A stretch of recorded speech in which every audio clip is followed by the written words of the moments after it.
हाँ भाई छोड़ दो बस क्या लोग लगा रखे थे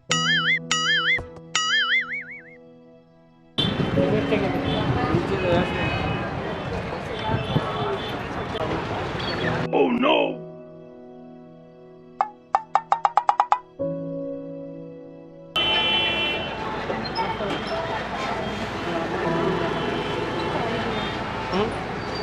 अभी डाल दो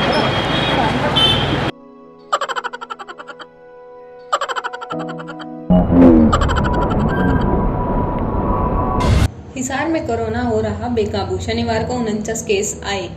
स्वास्थ्य विभाग एक बार फिर बना रहा माइक्रो कंटेनमेंट जोन। हिसार में कोरोना बेकाबू हो रहा है, लगातार केस बढ़ रहे हैं। पिछले एक सप्ताह की बात की जाए तो आए दिन एक कोरोना मरीज की मौत हुई है। कोरोना की दूसरी लहर खतरनाक नजर आ रही है। पिछले साल से इस बार आंकड़ा तेजी से बढ़ रहा है। जिस प्रकार से आंकड़ा बढ़ रहा है उसके चलते स्वास्थ्य विभाग ने शहरों में 34 माइक्रो कंटेनमेंट जोन बना दिए हैं। 2 जगह कोविड केयर सेंटर बनाए गए हैं। जिला और स्वास्थ्य विभाग द्वारा लोगों से बार बार अपील की जा रही है कि मास्क का इस्तेमाल करें और सामाजिक दूरी बना के रखें। लेकिन बार बार अपील करने के बाद भी अधिकतर लोग मास्क का इस्तेमाल नहीं कर रहे। लोगों में मास्क पहनने को लेकर कितनी जागरूकता है, वह इसका कितना इस्तेमाल कर रहे हैं, इसका पता लगाने के लिए HR ब्रेकिंग टीम ने राजगुरु मार्केट का दौरा किया। बाजार में खरीदारी करने के लिए आए। कुछ लोगों ने मास्क पहना हुआ था तो कुछ ने मास्क पहना तो था लेकिन मुंह से नीचे अटका हुआ था। अधिकतर लोग बिना मास्क के घूम रहे थे। हैरान करने वाली बात तो ये है कि कुछ दुकानदारों को छोड़कर बाकी दुकानदारों ने भी मास्क नहीं पहना था और न ही 2 गज की दूरी बनाई हुई थी।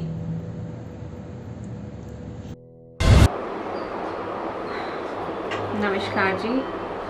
आज की कोविड के केसेस की संख्या जो आज तारीख है 3 अप्रैल है और हमारे हिसार में 50-51 केस हुए हैं।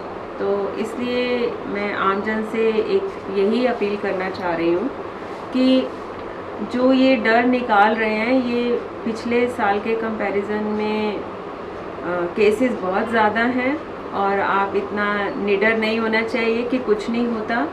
और जब हम वैक्सीनेशन के लिए आपके पास अप्रोच करते हैं तो आप अपना वॉलंटियर करके आगे आएं और जो नहीं लगवाना चाहते उसे हम फोर्स नहीं करना चाहते कि आप ज़रूर लगवाएं, लेकिन जो लगवाना चाहते हैं उनको लगवाने में बाधा नहीं होनी चाहिए।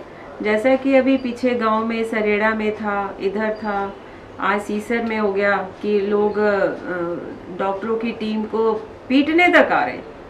मतलब ये एक मैसेज जनहित का नहीं है। जो कोविड वैक्सीनेशन है इससे, और ये सरकारी काम में बाधा भी है और इससे आमजन हमें बाध्य कर रहे हैं कि हम कोई एक्ट, जो पैंडेमिक एक्ट है कोरोना वायरस का, उसके बीच में अगर कोई बाधा डालता है तो मजबूरन हमें एडमिनिस्ट्रेशन के साथ मिलकर रिक्वेस्ट कर कर कोई एक्ट के तहत हमें इसकी सज़ा का प्रावधान जो मिला हुआ है वो हम देने पे बाध्य हो जाएंगे।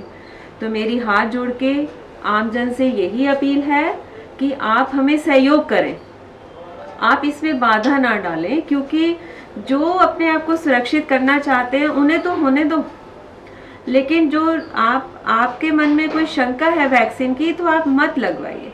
वैक्सीन बिल्कुल सेफ है, हम लगवा चुके हैं, हम दोनों डोज लगवा चुके हैं, अपने सारे परिवारों को लगवा चुके हैं और हम इससे संतुष्ट हैं। हमें पता है कि इसके वजह से हमारी जो रिपोर्ट आती है वैक्सीन के बाद बहुत अच्छी आई है। और हम मास्क इसलिए पहन रहे हैं कि हम आपको सुरक्षित रखना चाहते हैं अपने आप से, क्यों हम आपको ना दे दें नाक के ज़रिए या बोलने से। लेकिन मास्क पहनना इसलिए अनिवार्य है कि ये जो जब तक आपको वैक्सीन नहीं लग रही है तब तक इसे ही वैक्सीन समझिए। और फेज़ चल रहे हैं, पहला फेज़, दूसरा, तीसरा। 45 साल से बड़ों का था कोमॉर्बिड, अब 45 साल से सारा ही खुल गया है। जो भी 45 साल से बड़े हैं उन्हें कोई सर्टिफिकेट नहीं लाना, बीमारी का ओपन हो गया है, आप आगे बढ़िए। हमारे हिसार में क्या हो रहा है कि लोग आ रहे हैं हमें सेशन साइट दे दो और हम उन्हें नहीं दे पा रहे हैं अपने स्टाफ के अभाव में कि डॉक्टर हमारे पास इतने नहीं हैं, आप रुकिए 2 दिन 3 दिन रुकिए। तो और आप अगर हम गांव-गांव जा रहे हैं तो लोगों में हमारे से झगड़ा कर रहे हैं कि आप क्यों आए हैं गांव में, तो लेकिन हमारी मैक्सिमम आबादी गांव में है, और अगर आप लोग नहीं आएंगे और समाज आगे बढ़ेगा नहीं तो हम आपके बिना आपको सुरक्षित नहीं कर सकते। आपको पहले आगे आना पड़ेगा सुरक्षा लेने के लिए कि हम इच्छुक हैं, हमें वैक्सीन लगाइए। और अगर इस तरह से केस बढ़ते जा रहे हैं तो इनको कंट्रोल करना मुश्किल होगा। आप आम सभाओं में, शादियों में, कहीं भी जा रहे हैं, मास्क पहनिए, हाथों को धो के रखिए, सैनिटाइजेशन करिए, दूरी बना के रखिए। हम लोग एक कुर्सी छोड़ के बैठ जाते हैं ऑफिस में कि एक दूसरे के संपर्क में भी ना आए, और मास्क पहन के बैठते हैं। तो हमें ये नहीं है कि स्वास्थ्य विभाग को मास्क पहनना है और किसी को नहीं पहनना, सभी को मास्क पहनना है। और जब तक चेन नहीं टूटेगी वायरस के इन्फेक्शन की, तब तक सभी सुरक्षित नहीं हैं। इसलिए जल्दी से जल्दी आप आइए हमारे पास और हम आपको वैक्सीनेट करें, और हमें भी अच्छा लगेगा जब आप खुद आगे बढ़ के और ग्रुप को लेकर आएँ, जैसे सीनियर सिटीजन्स ग्रुप आया है और बड़े बड़े ग्रुप आए हैं हमारे पास, और शांति से लगवा के आते हैं, 10-10 के ग्रुप में जा रहे हैं, आ रहे हैं, और बहुत अच्छा हो रहा है।